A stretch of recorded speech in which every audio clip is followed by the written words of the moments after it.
opens Saturday at 9 a.m.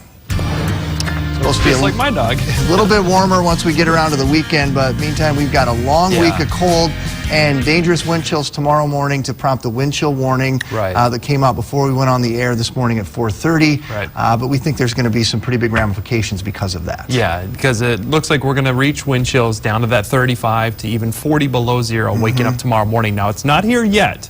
All right, so you're heading outside, you think it's cold. It is cold. I'm not trying to underplay that, but it's not the cold we're talking about. That's heading our way late this evening into the overnight tonight. Right now, there are clouds around.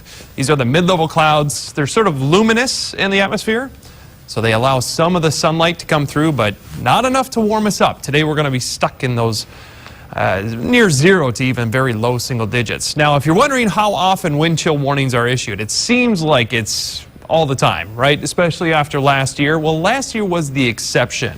Here's the number of wind chill warnings issued each year, going all the way back through 2008. 2 in 2008, you see a whole string of zeros there, and last year we had 3. We also had 22 wind chill advisories issued. But wind chill warnings, they're the hardcore. That is the worst that we can issue, and we're going to have that overnight tonight. 3 is our current temperature right now. Blaine, Minneapolis. 5 in St. Paul.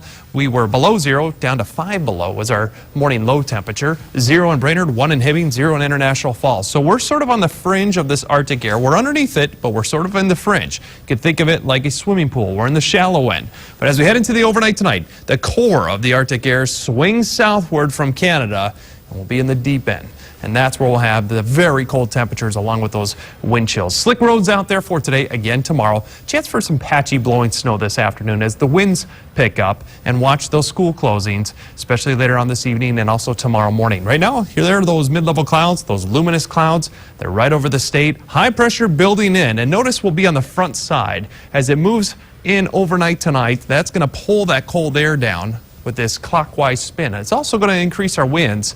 So waking up tomorrow morning, here's a look at your morning lows. 15 below zero in Minneapolis, 16 Hinckley, just picking out a few numbers here, 22 Bemidji, 17 Rice Lake and Eau Claire. Now we factor in a wind out of the northwest at around 15 miles per hour, and we'll have wind chills at 7 a.m., 35 to 40 below zero here in Minneapolis and across the entire state. That's why we have the wind chill warnings issued. It looks like it just kind of disappeared here on the map, but we have wind chill warnings issued across the entire state tomorrow morning. Beyond that, we have another little clipper system moving in on Thursday. That could slow down the morning commute, and it looks like it'll be mainly along I-94 and points up to the north. Could get a dusting to 1 inch or 2 inches in some locations. 4 above today for a high, 15 below overnight tonight. That wind chill warning in effect throughout tomorrow morning. 4 below zero for a daytime high tomorrow. Very cold out there. We warm up to 10 above with that clipper system on Thursday. A dash of snow. 8 on Friday. The weekend brings some improvement. I don't want to say relief, but it's improvement. That bright spot's going to go to that 16 on Sunday. Yeah, it's better than no improvement at all. So, okay, thanks, Sam. You bet.